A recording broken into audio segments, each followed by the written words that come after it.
Good morning. My name is Meseret. I am a pediatrician and a researcher working at AHARI. In this session, we are going to talk about clinical research ethics.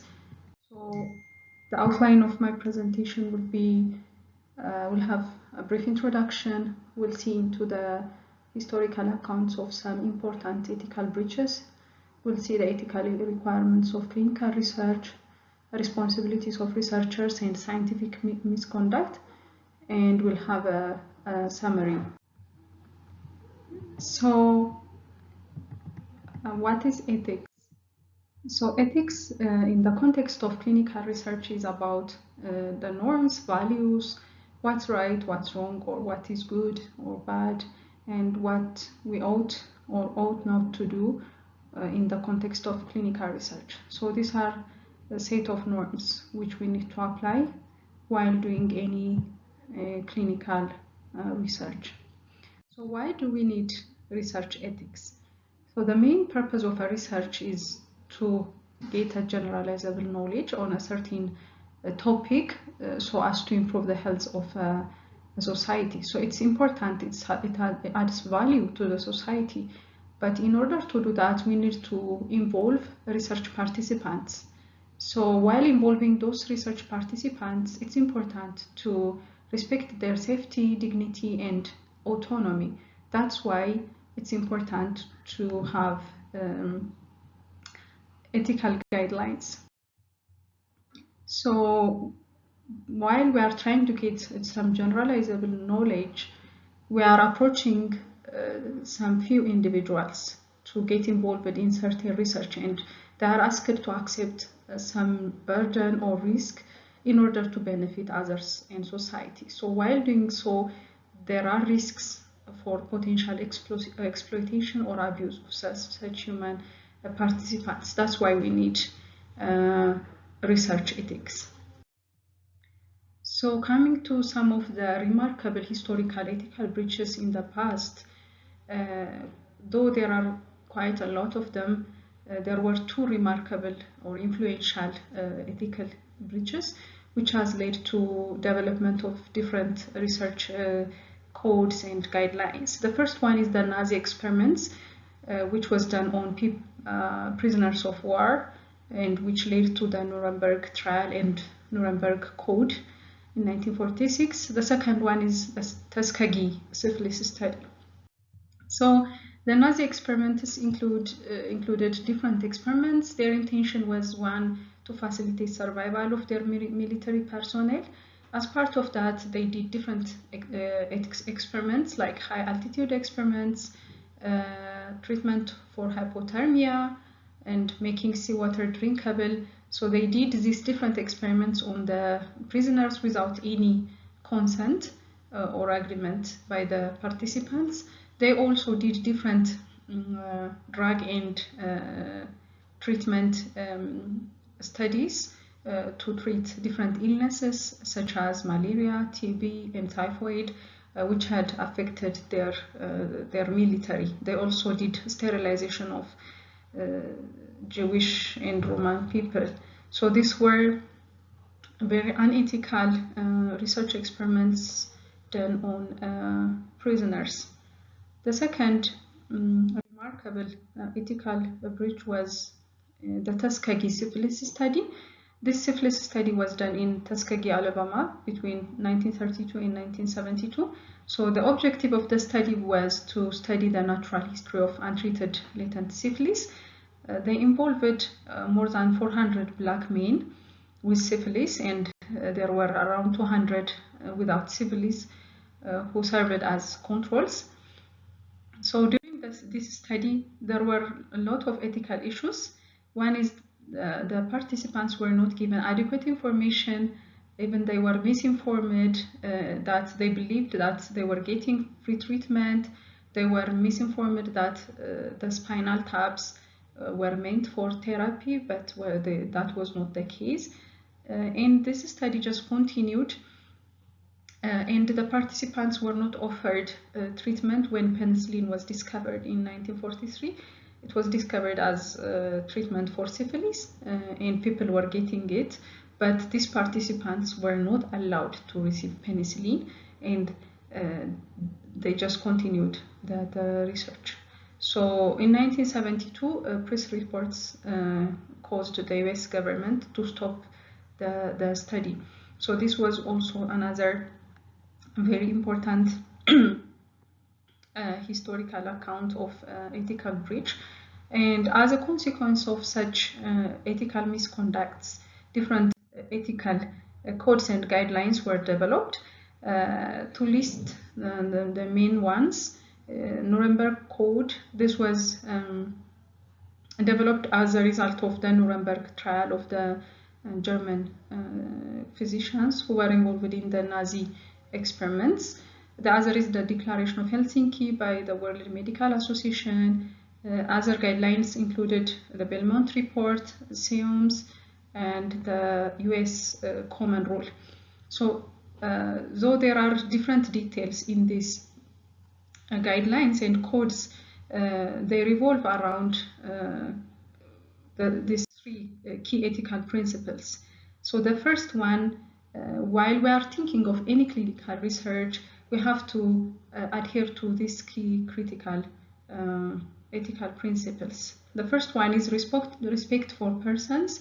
So individuals must be treated as autonomous agents, and those participants with diminished autonomy must be protected. Their rights must be protected. The other important ethical principle is beneficence and non-maleficence. This is about doing no harm, and also we have to maximize as much as possible the benefits and minimize possible harms or risks to participants.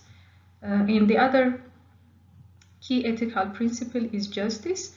So we have to be fair while selecting participants for a research. So all individuals must be treated fairly while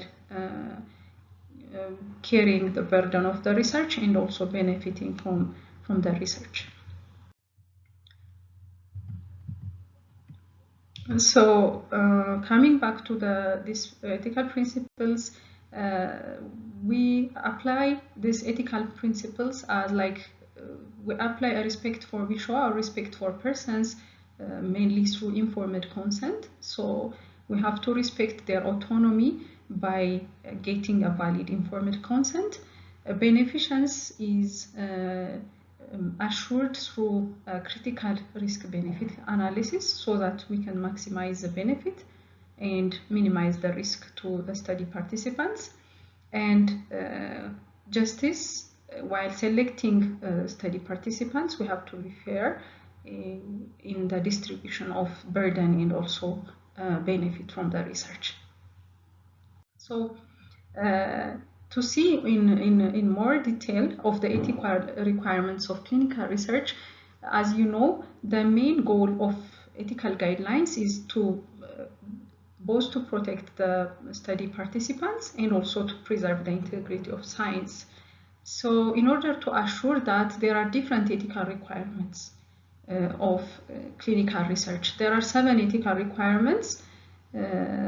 We'll see each of them in more detail. So the first one is value.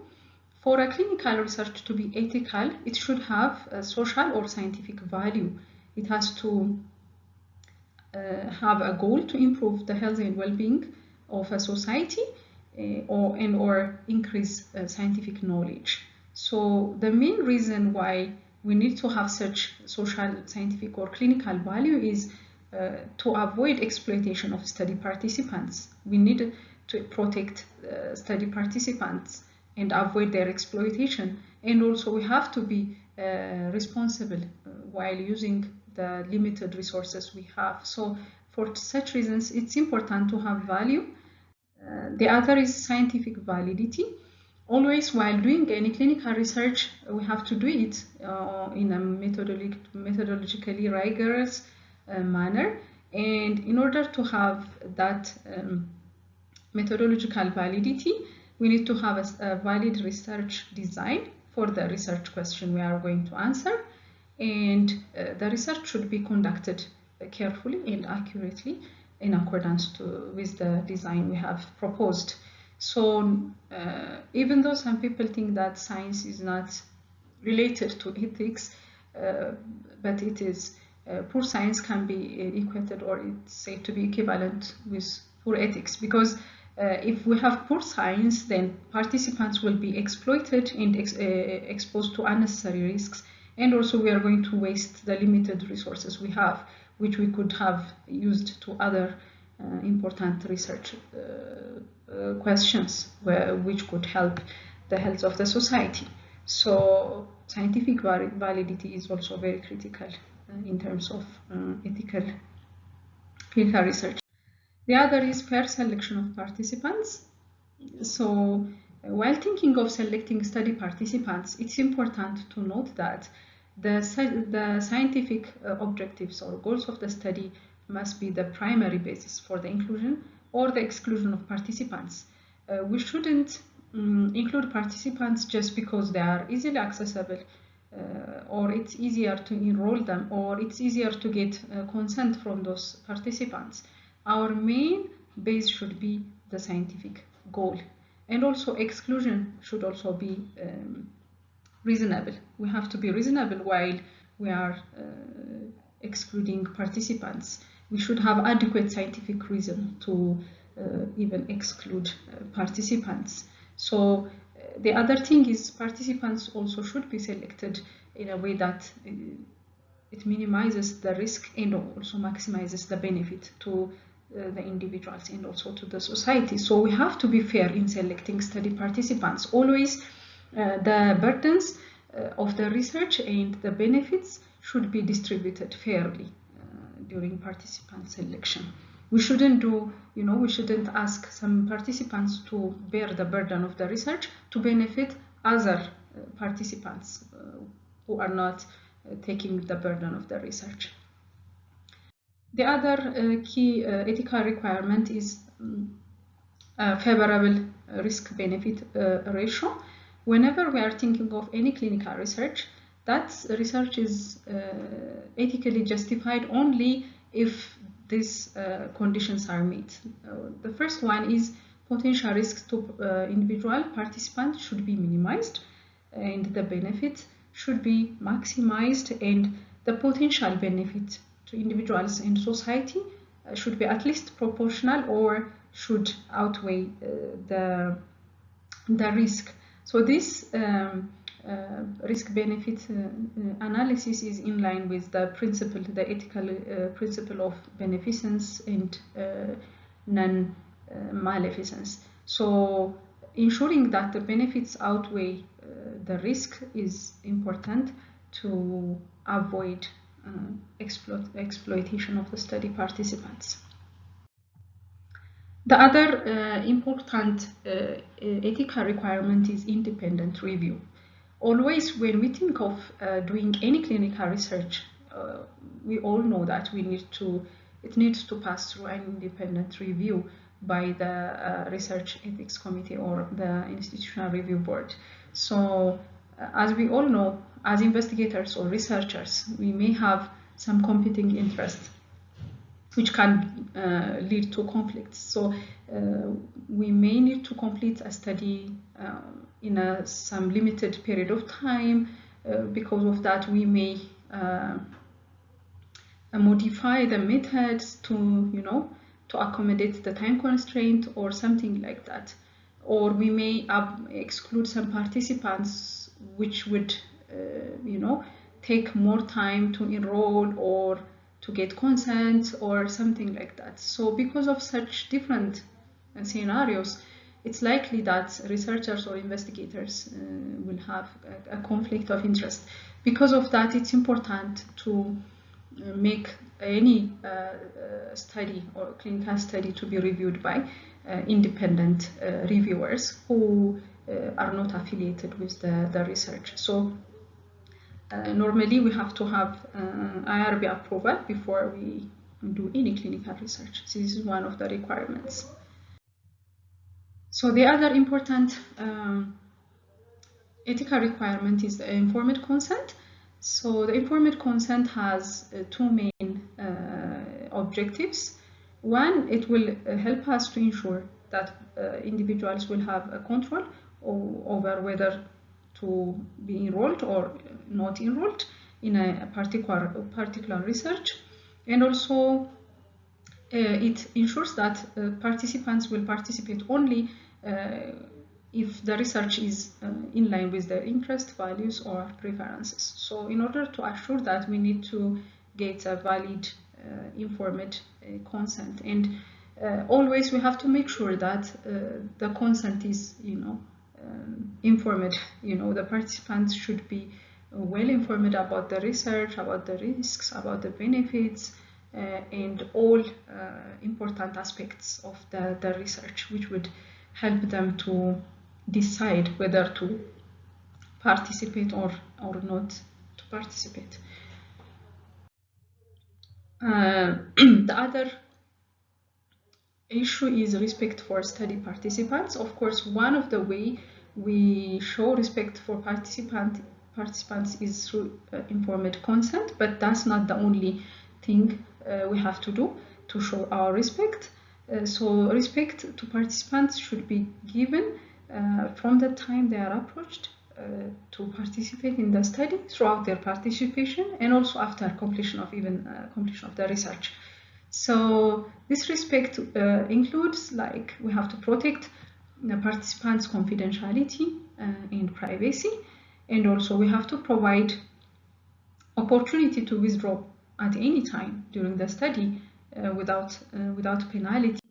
The other is, whenever we get any new information regarding the study, we have to provide that information to our participants, and sometimes we may have to also get another consent or reconsenting if it's necessary. The other is, we have to monitor the well-being of the participants throughout their participation in our clinical research, and also, even though it's not usually done, it's important to inform the participants the results of the study. It's also, in a way, recognizing their contribution to the research, and especially if it affects their health, it's important. Even the ethics committee strongly recommends researchers to communicate study results. The other is, we have to also compensate participants for any research injury which might arise during their participation. So these are the important ethical principles any investigator or researcher should adhere to while thinking of any clinical research. Now let's look at the responsibility of researchers. We'll have some slides on this, and also research misconduct briefly. So responsibility of researchers include proposal development, obtaining ethical approval, and this is important before starting any clinical research. And also, we have to ensure protection of study participants. It's not only the responsibility of the ethics committees to ensure protection of study participants. As investigators or researchers, we are also responsible, and also we have to strictly adhere to ethical principles from national and also international guidelines. We have to adhere to study protocol and essential professional standards, and we have to also be able to generate credible data. So research integrity is one of the important things we need to have as a clinical researcher. So research integrity starts from the study design. So we have to have research integrity during designing our study, including our statistical assumptions, sample size determination, randomization, and during conduct of the study, conduct and recording of the study, we have to use appropriate standards, we have to use appropriate recording formats, in order to keep the research integrity. During analysis and reporting also, it's very important to be honest in reporting results. We have to report even negative results with honesty. We shouldn't omit important results. And also we have to keep scientific validity by using appropriate analytical tools. It's also important to disseminate our research findings in peer-reviewed journals. So this is important. It's important for us to keep in mind that research integrity starts from the design up to the final analysis and reporting. So coming to scientific misconduct, I think it's important for us to know scientific misconduct as researchers. So it's defined as fabrication, falsification, or plagiarism in proposing, performing, or reviewing or reporting research results. So fabrication is just making up data or results and then recording and reporting them. But falsification is manipulating of different parts of the study, including it could be the research materials, equipments, processes, or any part of the data. And plagiarism is use of another person's ideas, processes, or results without appropriate credit to that individual. So there are consequences to serious consequences to scientific misconduct. This could include injury to patients and to health delivery. Depending on the type of misconduct, it would waste the limited research resources we have. It could lead to also questioning or doubting of all past work of the guilty researcher. So if as a researcher is found to be involved in a scientific misconduct, then all the research works which he or she has done in the past would fall under serious questioning. So in summary, as a clinical researcher, we are responsible to not only to advance the science, we are responsible to protect the research participants. So in order to protect research participants, one of the most important thing is scientific validity. We have to use proper research methods and have a proper analytic plan and so on. So scientific validity is very important. The other is we have to obtain appropriate or valid informed consent from each research participant. Risk-benefit analysis is very important, it's very critical. While thinking of any clinical research, it's important to analyze this so that we can maximize the benefit and minimize the anticipated risk. The other is fair selection of participants is very important. It's important to be fair while distributing a burden of research and also benefit of research. And the other is it's important to conduct research with integrity, starting from the design up to the analysis and also reporting of the results. And also we have to comply with the recommendation by the research ethics committees. So this is all I have.